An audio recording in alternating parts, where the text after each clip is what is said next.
जय हिंद, नमस्कार।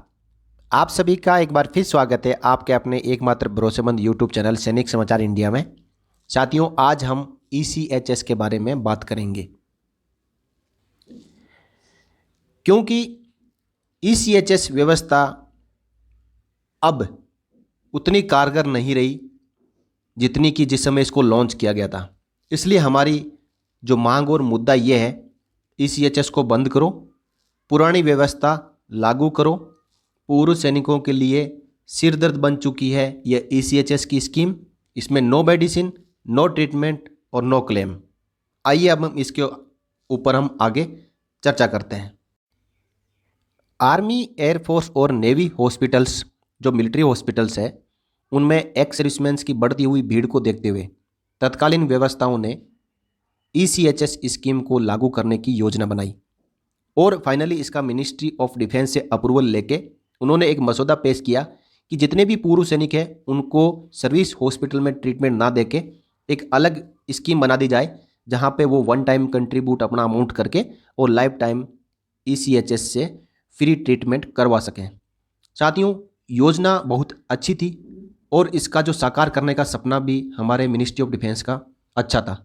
लेकिन हमेशा जब योजना अच्छी होती है, लेकिन उसको चलाने वाले और उसमें बैठे ओहदेदार, इनके ऊपर डिपेंड करता है कि वो उस योजना को वो कितने अच्छी तरीके से चलाएं।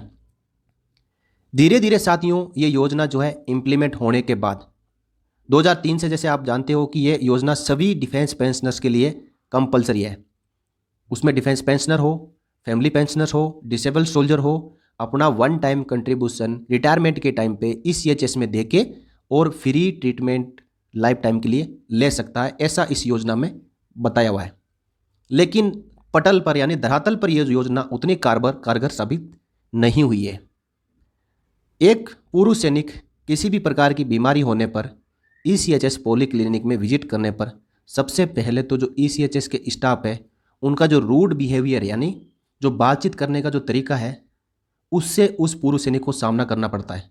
पहली बात तो वो डरते डरते जाता है कि क्या पता मेरे को ECHS का जो स्टाफ है क्या बोलेगा, मेरे को अटेंड करेगा या नहीं करेगा। उसके बाद में जब उसको अटेंड कर भी लिया जाता है किसी न किसी तरीके से, तो वहाँ पे बताया जाता है कि यहाँ पे मेडिसिन अवेलेबल नहीं है, आप बाहर से ले लीजिए, आपका क्लेम हो जाएगा। वो बीमार पूर्व सैनिक बाहर जाता है, मेडिसिन खरीदता है, बिल लाता है, उस बिल के अंदर 1000 कमियाँ बता दी जाती है कि ये बिल तो ठीक नहीं है, लोकल है, दोबारा बनवाइए। फिर वो बीमार आदमी दोबारा जाता है, फिर बिल लाता है, लाने के बाद में बोलते हैं कि आपका क्लेम हमने भेज देंगे, आपका पैसा आपके खाते में रिइंबर्स हो जाएगा। ये क्लेम सबमिट के बाद वो पूर्व सैनिक बार बार ECHS के चक्कर लगाता है कि मेरा पैसा नहीं आया, मेरा पैसा नहीं आया। ऐसा करते करते 4, 6, 10 महीने, साल भर बीत जाता है, लेकिन उसका क्लेम है जो सही समय पर पास नहीं होता है। इसके साथ ही साथियों, कभी कभी है जो किसी पूर्व सैनिक जो बीमारी का ट्रीटमेंट करवाने के लिए ECHS पॉली क्लिनिक में जाता है, तो उसको सिविल के इम्पेनल हॉस्पिटल में रेफ़र कर दिया जाता है। वहाँ जाने के बाद जब ट्रीटमेंट पूरा कंप्लीट हो जाता है या कोई मेजर सर्जरी या ऑपरेशन जब होने के बाद उसका बिल 2-4 लाख 5 लाख का बनता है, तो जो प्राइवेट हॉस्पिटल है वो बोलता है कि आपके डॉक्यूमेंट में ये कमी है, आप ECHS का जो कैशलेस ट्रीटमेंट है वो आप अवेल नहीं कर पाएंगे, आपको 5 लाख रुपये यहाँ पे कैश जमा कराना पड़ेगा।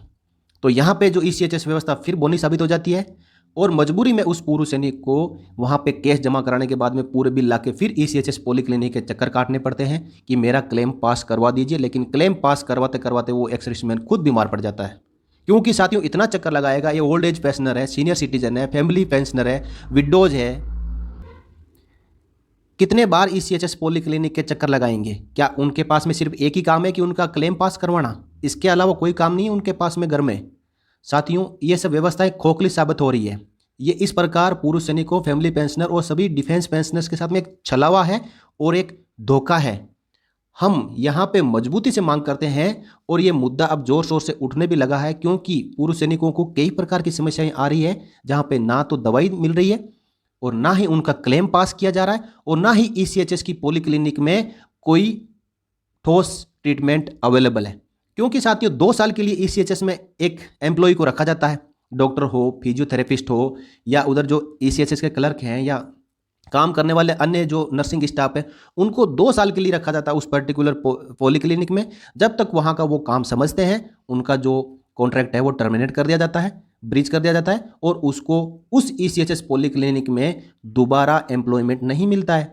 तो साथियों 2 साल में यदि एक ECHS का एम्प्लॉय कितना इंटरेस्ट लेके काम करेगा, जब तक वो व्यवस्थाएं समझता है उसका कॉन्ट्रैक्ट टर्मिनेट कर दिया जाता है और वो दूसरी ECHS पॉलीक्लिनिक में उसको ट्रांसफर कर दिया जाता है यदि दोबारा जॉब चाहिए तो इस प्रकार ये व्यवस्थाएं बद से बदतर होती जा रही है और इन व्यवस्थाओं को सुचारू रूप से चलाने के लिए अभी भी समय है ECHS विभाग के पास कि वो तुरंत और प्रॉम्प्ट एक्शन ले लें। अदरवाइज एक्स सर्विसमैन्स को इस मुद्दे को जोर शोर से उठाना पड़ेगा और उठा सकते हैं, क्योंकि आप ऐसे ECHS के नाम पर एक धोखा नहीं दे सकते पूर्व सैनिकों को। और यदि बात रहेगी ऐसे ही चलता रहेगा ECHS का सिस्टम, तो ECHS को बंद करवाने के लिए भी माननीय हाई कोर्ट और सुप्रीम कोर्ट में हम मुद्दा जो है उठा सकते हैं, ताकि जो पुरानी मेडिकल ट्रीटमेंट लेने की व्यवस्थाएं हैं जिसके through MI room, military hospital, base hospital, जो एयरफोर्स और नेवी के हॉस्पिटल हैं उनमें सीधा एक एक्स सर्विसमैन जाके वहाँ पे ट्रीटमेंट ले सकते हैं।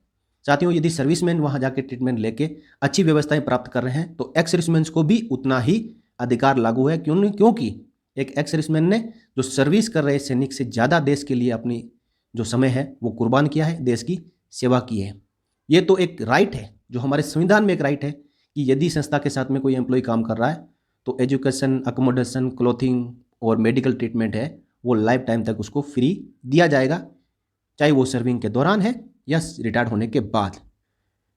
तो साथियों ये एक छोटी सी जो बात है, मुद्दा है, वो सबके सामने मैंने पेश किया है।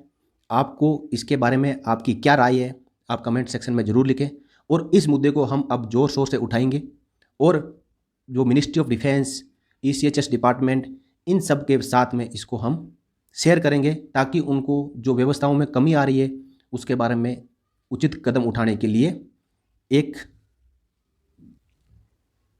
मौका मिल सके।